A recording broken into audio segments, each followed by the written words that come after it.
একটা বিষয় খেয়াল করেন, আল্লাহর যত সৃষ্টি আছে সব সৃষ্টি আল্লাহর পরিপূর্ণ আনুগত্য করতেছে, শুধু মানুষ ছাড়া। যেমন আল্লাহ পাক রাতের ছাদকে বলেছে, ছাদ মাগরিবের পর থেকে তুমি ফজর আগ পর্যন্ত তুমি উদিত হবে। সে পরিপূর্ণভাবে আল্লাহর হুকুম অনুসারে আল্লাহর আনুগত্য করতেই আছে। আর সূর্যকে বলে দিয়েছে, সূর্য তুমি সকালবেলা তুমি আলো দিতে থাকবে, বিকালবেলা তুমি ডুবে যাবে। সে আল্লাহর হুকুম মতে তার পরিপূর্ণ আত্মসমর্পণ করাই আছে, কিয়ামত পর্যন্ত সে থাকবে। এবং শুধু এতটুকু নয়, আল্লাহর যত সৃষ্টি আছে প্রত্যেকটা সৃষ্টি আল্লাহর ইবাদতরত রয়েছেন। যাকে যে হুকুম দেওয়া হয়েছে সেই পূর্ণাঙ্গ রবকে আনুগত্য করা দিয়ে রবের হুকুম মানা নিয়ে সে এখনো আছে, শুধু ব্যতিক্রম মানুষ। এজন্য আল্লাহ পাক বলছেন, কেন মানুষ ব্যতিক্রম?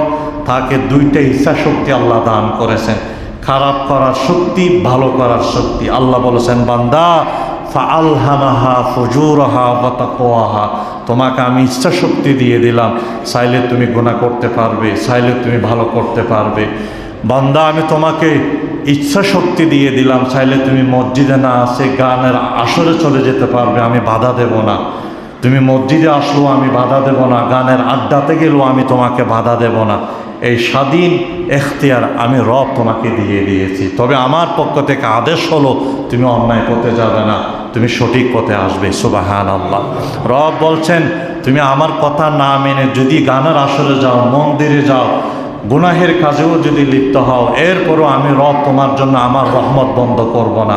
যেই পুকুর থেকে ইমানদাররা মাছ খাবে, সেই পুকুর থেকে বেঈমানরাও খাইতে পারবে। যে গাছ থেকে ইমানদাররা ফল ভক্ষণ করবে, সেই গাছ থেকে বেঈমানরাও ফল ভক্ষণ করতে পারবে।